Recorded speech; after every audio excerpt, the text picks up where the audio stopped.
Welcome to the leather journey. Today you're going to hear my voice but not see me in the video. We're going to do a close-up and a discussion of leather pants and a few things that I've learned over the years about different types and styles of leather pants. Leather pants, like any article of leather, can be presented or earned, but they can also be acquired and purchased. In these particular pants, we're going to get a real close-up of these so I can show you some things about them. They were made by Savage Leather. Savage Leather, his workshop, Savage actually had a workshop in Averill Park, New York, and a store downtown Albany for many years. But he also spent half of the year in Germany, and he had a mirrored workshop in Germany and was actively involved in the German leather scene. Savage's spouse was German, and my understanding is he would spend a half a year in Germany and a half a year in the States. And he vended every year at Black Rose's big convention, the years Black Rose was having their convention. And I got wind that he was going to move to Germany and wasn't going to be living in the States anymore. And I approached him one year at Black Rose to make me a pair of leathers. So one of the options with leathers, if you look at Savage leathers, these particular leathers don't have a back pocket. So when you have them on, your derriere is going to present a more smooth appearance. The drawback of not having a pocket, is you don't have a place to put your pocket paddle or your billfold or to carry any change. These are single stitched on the waistband. They have belt loops, and the belt loops are wide enough they'll accommodate a Western style belt. The rear seam is actually double stitched.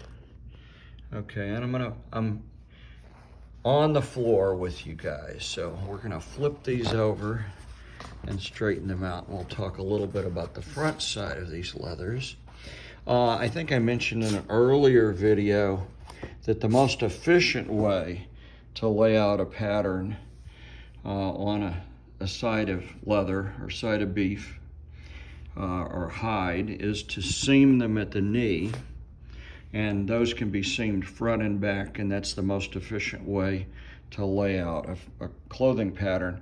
You'll see these have no seam at the knee, which means that the front side of these leathers took one half of a beef and the back side took the other half just to make them.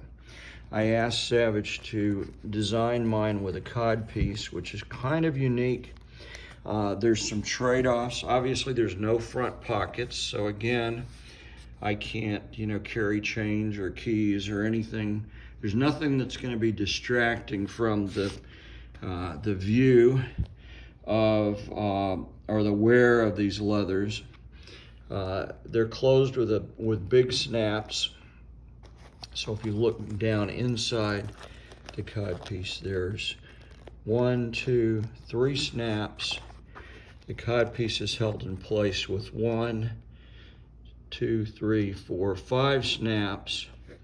I have it unsnapped so I can flip it open, and you can see inside there is a round hole that the leather forms, and obviously your cock and balls would come through that hole.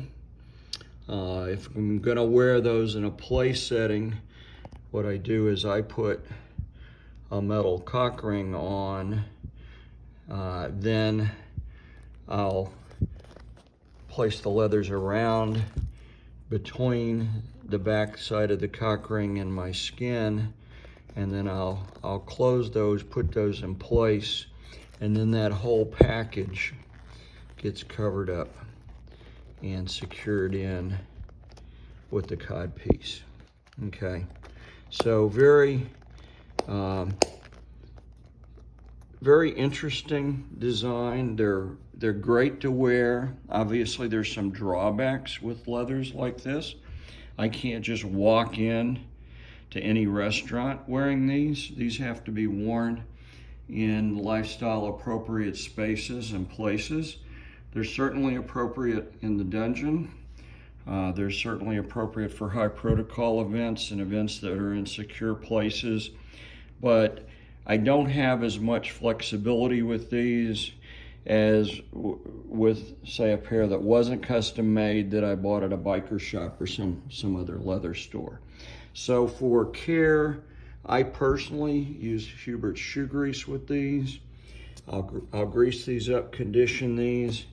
If a boot black is working with my leathers, most boot blacks want you to just have them on and they condition them with them on you. That's an interesting experience all by itself. Typically with Hubert's shoe grease, once it's applied, I don't wipe it off with a rag. I let it soak in and dry kind of on its own.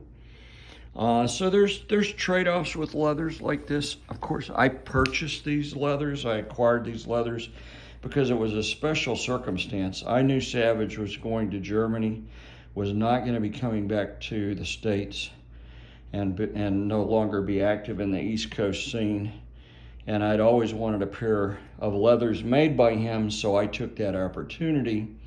I won't say they were overpriced. I think I paid right around $200 for these leathers, which is cheap. When you consider he took a waist measurement, an inseam measurement, looked at me fully clothed, and made these. And literally, if you watch the videos when I'm wearing these, you would think that he almost sewed them on me when when I was standing in front of him, but that was not the case. He made these in a week. A week after I ordered them, I was called into the Albany shop, and I tried them on, and they fit perfectly. And as long as I maintain my weight around 195, don't let it get over 200, they're wonderful, wonderful fit. I typically only wear them when I'm at leather events at a convention, or if I'm gonna wear them for play in a dungeon space, I want to know ahead of time that the dungeon is air conditioned or it's a cool enough environment that I'm not going to sweat out of them. I have sweated in them before. When I sweat in them, I turn them inside out. I saddle soap them, clean them, let them air dry, then recondition them after I've been through that process. So different leathers are for different types of occasions. I typically reserve these for special occasions. If I'm going to do a whip show and I'm going to be on stage or performing an SM type performance scene, I do love to wear them. If I'm performing, I like wearing these with my my white Nakona lizard skin boots. But they also look really great with a nice black boot that's highly polished. So that's my leather pants. They're unique. I've never seen another pair made exactly like these, and I would expect that because this particular pair of leathers was custom made by Savage Leathers. Could another pair be made similar? Of course, a leather worker that has skills can do an awful lot with leather. Some of your other options as you're looking at leather pants would be, pockets or no pockets. Then you have options with front pockets or back pockets, or only front pockets or only back pockets, or both. I would encourage your crotch seam to be double stitched. You could have cuffs or no cuffs at the hemline. These are no cuffs. Excuse me. And I think that's probably about it for this close-up look at my particular pair of leathers in my leather journey.